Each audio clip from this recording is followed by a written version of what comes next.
¿Qué tal amigos? Bienvenidos a este video en el cual estaremos hablando sobre las rutas, las aerovías o rutas. Bien, empecemos por definir qué es una aerovía o qué es una ruta. Para ser estrictos, existen diferencias entre una aerovía y una ruta. Son diferencias técnicas que no vamos a considerar hoy con fines didácticos. Vamos a asumir en el día de hoy que una ruta y una aerovía es exactamente lo mismo. Bien, pero ¿qué es una aerovía? ¿Qué es una ruta? Una aerovía o una ruta es un sendero que comunica una salida con un destino, un origen con un destino. Ahora, estos senderos pueden ser en línea recta, pueden ser curvos o pueden ser la combinación de ambos. Bien, vamos a hablar ahora sobre los tipos de aerovías o rutas.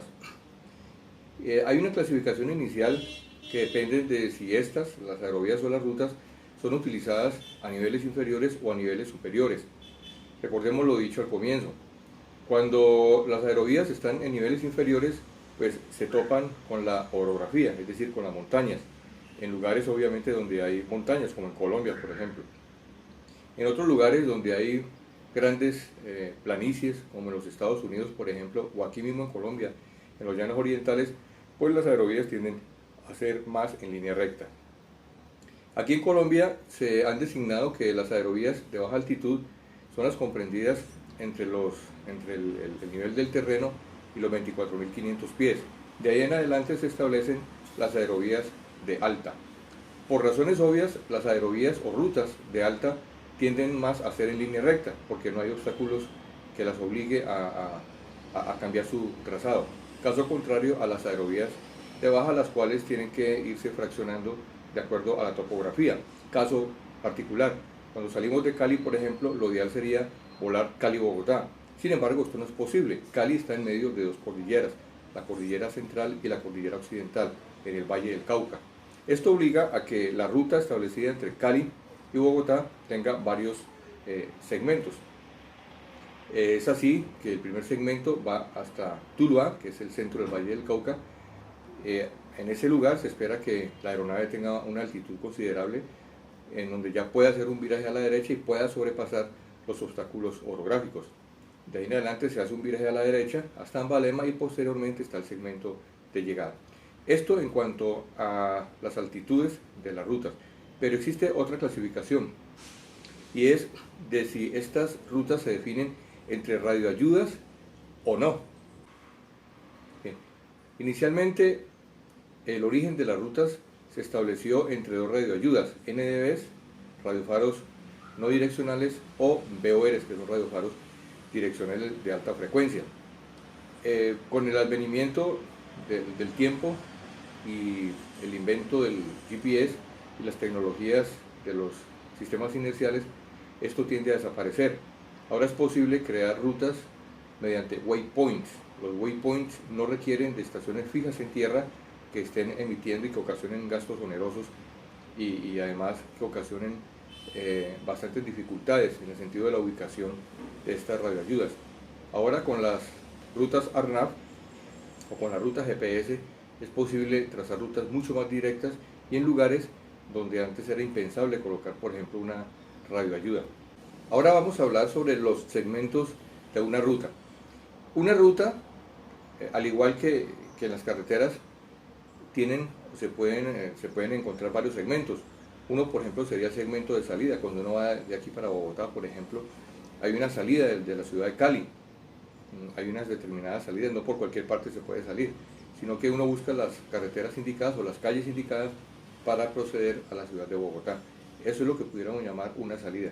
De ahí en adelante está la ruta propiamente dicha, y cuando se llega a Bogotá, en el caso de Bogotá, por ejemplo, la autopista sur sería la llegada. Desde luego hay varias llegadas, pero pues la más opcional desde Cali es la autopista sur. Entonces, algo sucede muy parecido en el caso de las aerovías. Existen un segmento de salida a los que se le llaman las SID, las famosas Standard Instrument Departure, y está la ruta propiamente, y al llegar al destino encuentran las STAR. Bien, y ahora vamos a hablar un poco sobre las nomenclaturas. La nomenclatura de las aerovías dependen mucho de una cuestión administrativa, de unos designadores de ruta, que a su vez dependen de la legislación de cada país y de unos órdenes establecidos para nomenclar a los aeropuertos y también a las rutas. En el caso de Colombia, por ejemplo, se ha designado, yo aquí tengo unos apuntes, esto pues como mera información, hay una división dependiendo de si las rutas están o no en las redes regionales. Tenemos, por ejemplo, las de nivel inferior, en el caso de Colombia, las rutas Alfa, las Bravo, las Romeo y las Golf. Bueno, su orden serían Alfa, Bravo, Golf y Romeo. Y las de nivel superior, que serían las Unifor Alfa, o sea, las mismas de nivel inferior, pero a la que se le agrega la letra U de Upper, o sea, rutas de nivel superior. Entonces tendríamos las Unifor Alfa, la Unifor Bravo, la Unifor Golf y la Unifor Romeo. Existen unas rutas o aerovías que no forman parte de la red regional, y entonces también las hay de nivel inferior, de nivel superior, y las ARNAV. Las ARNAV están las Zulu, las Unifor Quebec y las Unifor Zulu. Bueno, ¿qué pudiéramos decir sobre las aerovías? Aspectos importantes. Vamos a hablar, ya hablamos un poquito sobre la nomenclatura, pero vamos a ver algunas cosas que aparecen en las cartas de navegación junto a las rutas. Tenemos primero la orientación de la ruta o aerovía. De acuerdo con lo dicho, una ruta nace a partir de una radioayuda. En las cartas ustedes observarán que cerca de la radioayuda, donde sale el radial que corresponde a la ruta, aparece la orientación de la misma, es decir, el rumbo. Por ejemplo, 056.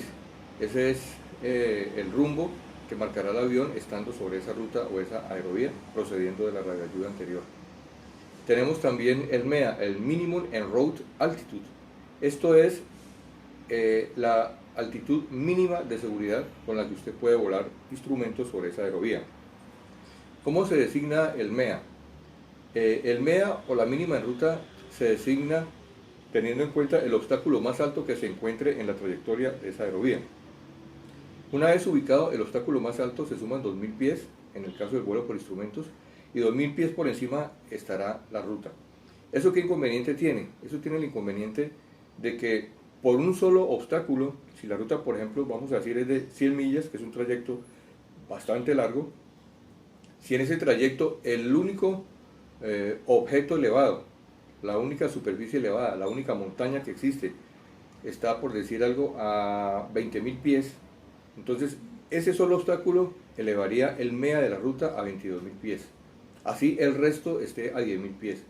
Entonces ya nos damos cuenta de los inconvenientes de este tipo de aerovías, las que se designan en medio de dos radioayudas. Y vamos entendiendo la importancia de las rutas ARNAV.